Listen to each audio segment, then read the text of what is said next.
right. Hey everyone, welcome back. This week's video, we are doing a little bit of Leave It cue. And with the Leave It cue, we kind of showed it a little bit at the end of last week's video. If you didn't check that out, please do. That was a fun training session we had with Captain, but also just a great cue to learn with your dog, which was learning how to basically focus up on you and watch you and make sure that they're always checking in. It's just a great cue to know. But Leave It's also as important like any other cue I'll be doing in these videos. So Captain will get into things such as leaves, pine needles that are in the southern Maine area that he just loves, especially if they're moving around with the wind that we have. He'll just go crazy and try to chase after and try to eat it. Granted, they're not too dangerous, but you know, it's never ideal for your dog to get into, let's say, pine needles or leaves. So the way the Leave It cue helps with that, it kind of teaches the dog, hey, you know, I want you to ignore this, or I want you to look away from this and not interact with it or try to eat it. Especially, like I said, this is good for, like, you know, instances like you don't want to get into leaves or stuff like dangerous, like pills, really dangerous stuff like that, or foods that are really toxic to them. And so this is how the cue works. So you want to use some low value. So I'm using his food as a low value motivator, I guess you could say. But that's not really like very motivating. He eats it on a daily basis, you know, not very motivating. Then you get the high value, which, as you've seen in my previous videos, this is the Pure Bites freeze-dried chicken. He absolutely goes nuts with this stuff. He's already like, oh my gosh, Dad, I want more. So we're gonna use the low value in one hand. I'm gonna have the high value kind of up here on this little nightstand. And the way it works, so I'm gonna kind of get Captain into frame so you can kind of see his head, because that's like probably the most important thing. So what you do first, have the low value in your hand. You're gonna do closed fist, and you're gonna stick it out. And he's gonna lick it. You may like chew on it.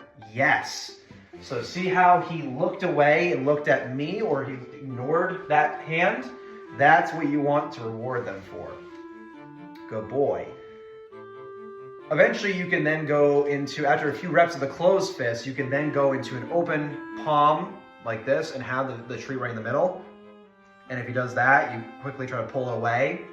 So you can put the hand, yes. So he already knows this quite a bit. So you just put it, you know, near their head. And again, some dogs may pick up on it quicker. They may not. Obviously, if they're puppies, they're gonna want to eat that food no matter what. And he's still a puppy. He's about 8 months now, but he's still got that motivation. Like, I want to go eat it. So if they do that, like I said just now, you just pull away, wait a few seconds, try again until they understand, hey, you know, I want you to not touch this or not interact with this. So then after that, once they get a few reps in between the closed fist, the open hand, you can then even go put it on the floor. So I can like put it over here, put it on the floor, put my hand down on it, and he's may scratch at it. Yeah, lay down on it. Yes. I'm looking for that interacting of me or looking away from the said low value treat. So you can of course say the word leave it. Yes. And then they'll understand what that is over time. You can associate that word with the cue. And as you build it up in your house like I'm doing here, you can then go outside in a non-really high, like, you know, distractible area with little distractions or minimal distractions, and test it out with things that they would, let's say, get into, and, you know, use the word leave it and then do that as well. And then eventually you can get into a more really high distracting area as they get mastered at doing it better and better. So those are how to kind of do it step by step.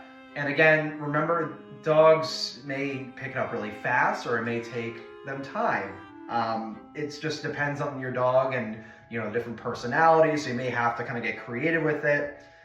With him, he got it really quickly, but again, it's different for every dog, and it just takes time. Remember, it just takes a lot of patience, and also just be really positive about it. The more positive you are with this, the more they're going to be able to grasp it, and it's going to be faster for them. So that was the Leave It cue. So hopefully that does help. Again, if you have any questions at all throughout these training videos, feel free to comment or message me on social medias, or comment on the YouTube video. Definitely subscribe and comment and like this video if you guys did enjoy or did help you and your dog at home or someone else that you may know. And definitely share it if you can. That'd be great, just to kind of get it to the community around the world or locally, or whoever could use the help. And yeah, I'll see you guys in the next video.